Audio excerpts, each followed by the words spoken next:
Hola crononautas, ¿qué tal?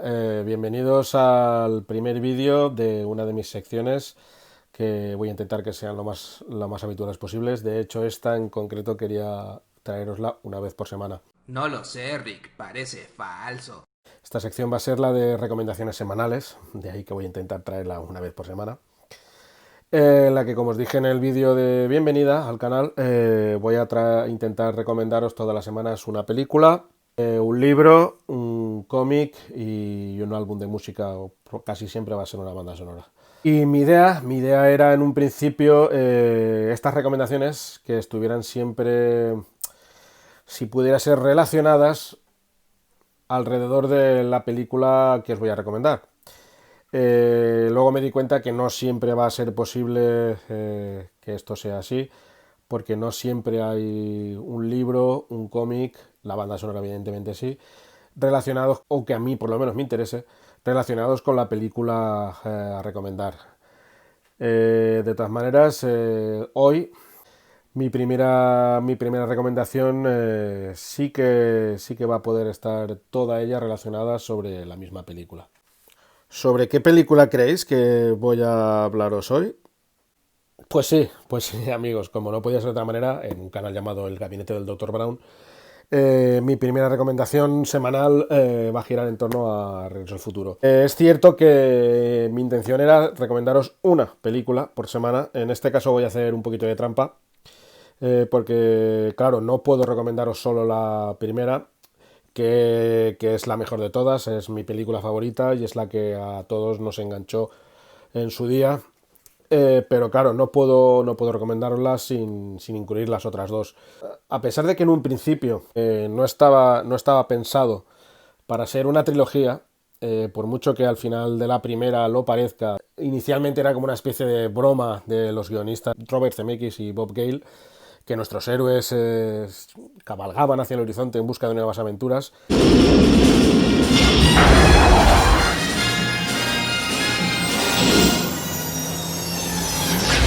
No dejaba de ser más que un guiño y una broma, precisamente rememorando ese tipo de finales que muchas películas antiguas había podido llegar a ver.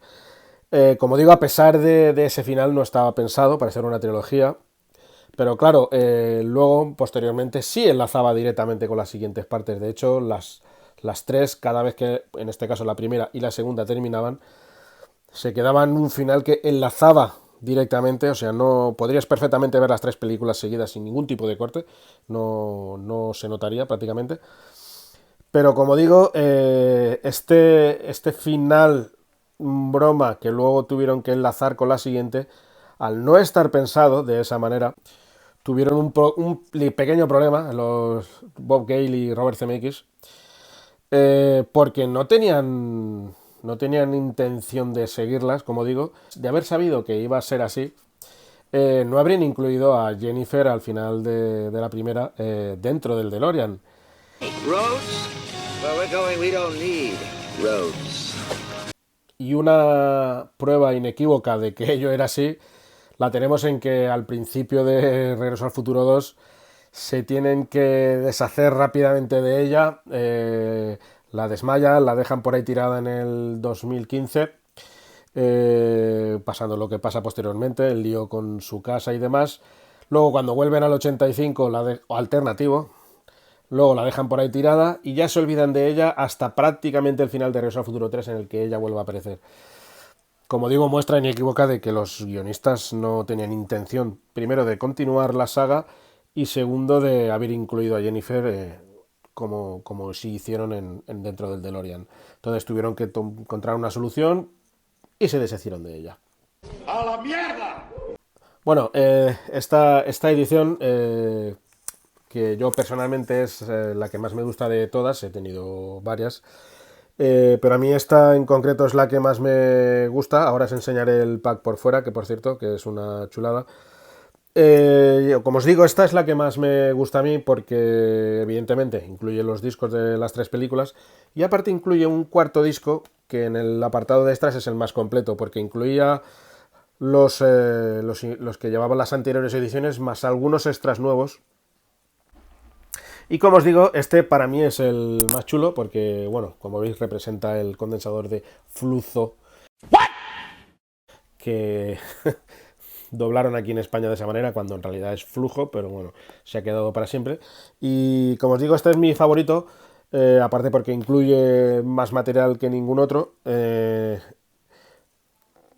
ver si os lo puedo enseñar, que ahora, ¿veis? El condensador se ilumina como en la película cuando va a alcanzar la velocidad de 88 millas por hora, 140 kilómetros por hora en España, y viajan en el tiempo.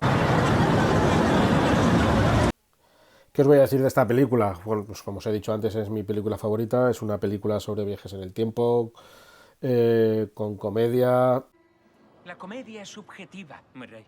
comedia de enredo, incluso podríamos decir, con el lío de que Marty evita que sus padres se conozcan, cómo se iban a conocer, su madre se enamora de él, tiene que arreglarlo para que ellos vuelvan a tener la cita, etcétera, etcétera.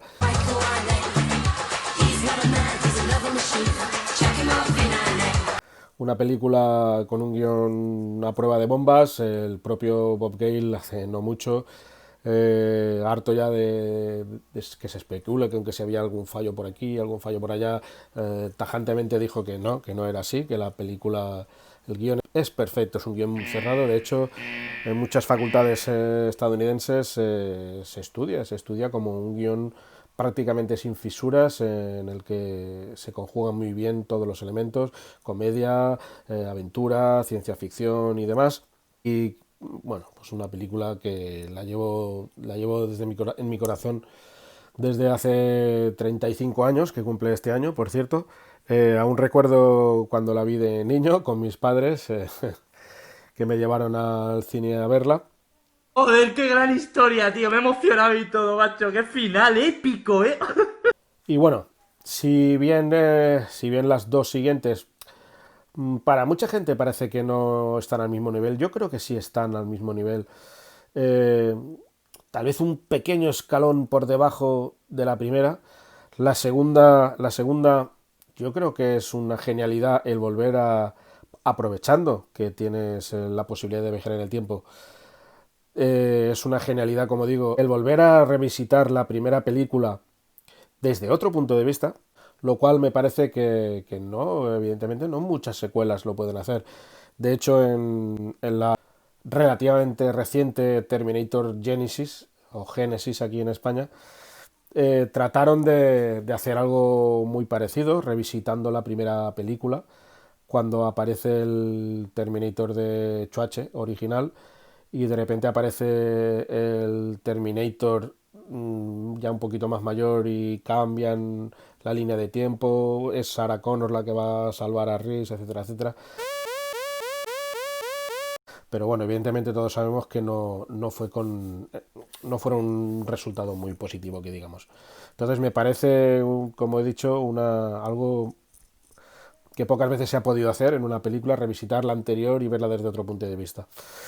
Y la tercera parte, que mucha gente considera muy por debajo de las dos primeras, porque sí que es cierto que la segunda no se considera al nivel de la primera, la mantiene bastante el nivel. En cambio, la tercera parece que en general la gente no la tiene en tan gran estima. Yo creo que es una gran aventura, una revisitación del género del oeste por parte de CMX, muy entretenida, divertida, y lo mejor que tiene esta película es que hace que Doc y Marty inviertan sus papeles. En vez de Marty ser el alocado que se mete en líos y demás y no sabe muy bien qué es lo que hacer, es Doc el que acaba enamorándose de Clara Clayton, y no sabe muy bien cómo llevar el tema, y está un poco desconcertado y demás. Entonces yo creo que no falta la tensión ni la emoción, sobre todo en la parte final, cuando tienen que secuestrar el tren y demás, y al final acaban cerrando un poquito el círculo, que Doc acaba volviendo del pasado, bueno, en realidad del futuro, porque, bueno, en fin, ya sabéis el lío de esta película. y visita a Marty y le deja dicho que no hay futuro, que es el que nosotros escribimos y demás. O sea, yo creo una muy buena conclusión para la trilogía. Tienes razón, ¿no? ¿Qué dices? Bueno, y en el apartado del libro, que como os he dicho antes, en este caso sí va a estar todo relacionado con la película que os presento, os enseño os recomiendo que es un cómo se hizo la trilogía original, no solo la primera parte. El libro, como habéis visto, se llama La historia visual definitiva. Podríamos decir que es una especie de colección de libros, porque este no ha sido el único que han sacado de muchas películas, de La jungla de cristal, de Alien, de cazafantasmas y demás. Y la verdad es que tengo que deciros que es un libro estupendo, con mucha información. Prácticamente narra el día a día del rodaje, semana por semana, qué es los problemas que tuvieron, cómo solucionaron, qué es lo que ocurrió, cómo tuvieron que arreglar cosas, cambios. Empieza cuando CMX y Gale tienen que llevar el proyecto a diversas productoras, que ninguna le aceptaba el proyecto, lo rechazaron infinidad de veces. Y una de las cosas que mejor retrata, que por cierto también está retratado en el disco de extras, en los documentales, es por si alguno no lo sabéis, que me extrañaría mucho que a estas alturas no lo supiera, pero ya os lo cuento yo, que Eric Stoltz fue el que empezó a rodar en el papel de Marty.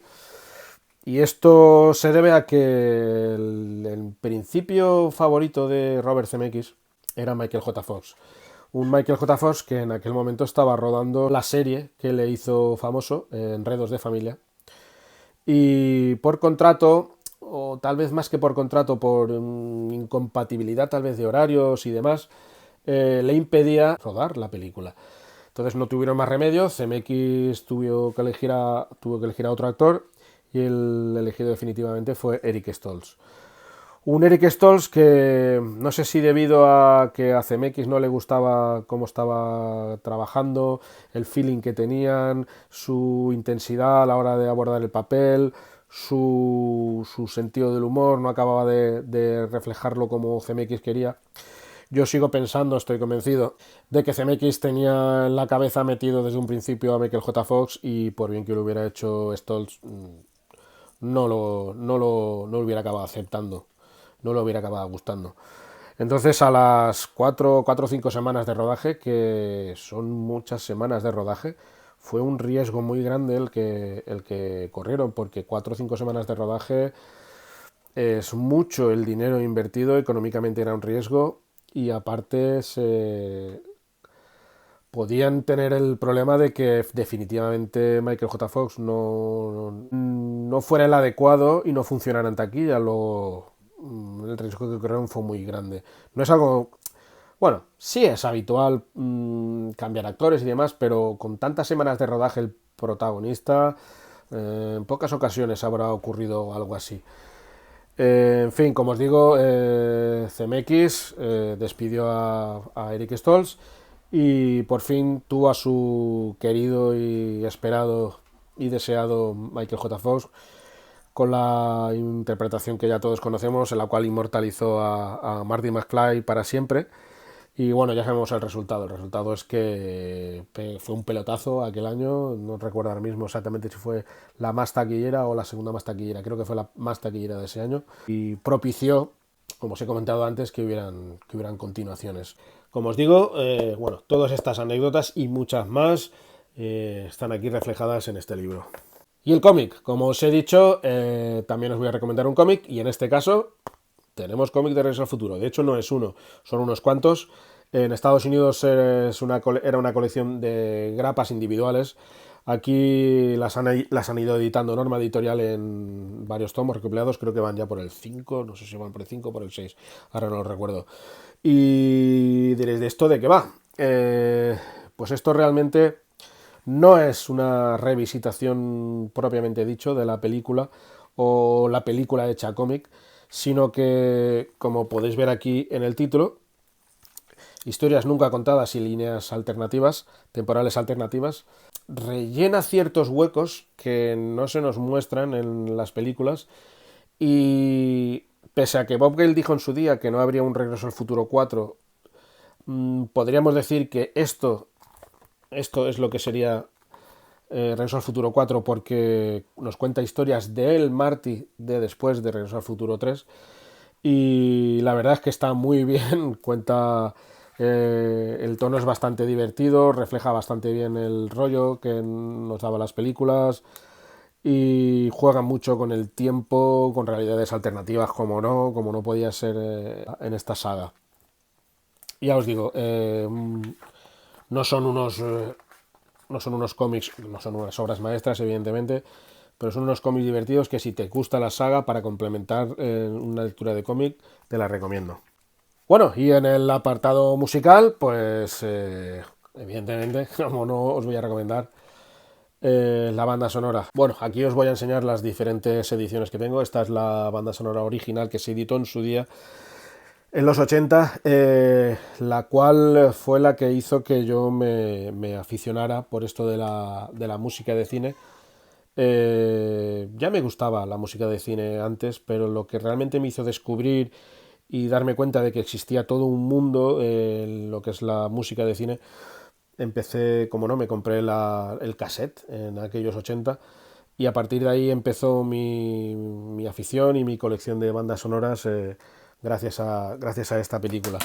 Os voy a enseñar también una edición de estas que en los 90 se llama mucho, piratas, de lo que es el score de Alan Silvestri, un score estupendo, maravilloso, que aquí empezó mi afición por él, sobre todo. Esta edición es la edición del año 2008, 2008 ya, sí que ha pasado el tiempo, que es una edición con el score completo oficial, lleva 2 discos de toda la música, incluso tomas alternativas que no estaban incluidas. Como no, también os voy a recomendar las bandas sonoras de las secuelas.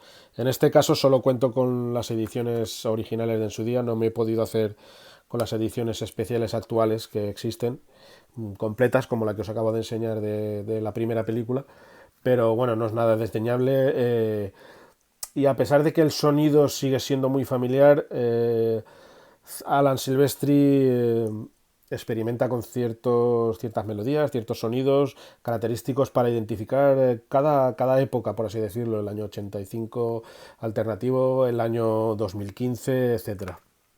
Y cómo no, la tercera también es muy recomendable, y de hecho la llena Silvestri de muchos sonidos que recuerdan a películas del oeste, siendo muy acertado ese tipo de sonido para esta película, porque no olvidemos que básicamente era un western. Esta versión, por cierto, bueno, que es la que salió en su día, incluye la versión acústica, podríamos decir, o con sonido del oeste, del double back de ZZ Top, tocada por ellos mismos con instrumentos acústicos.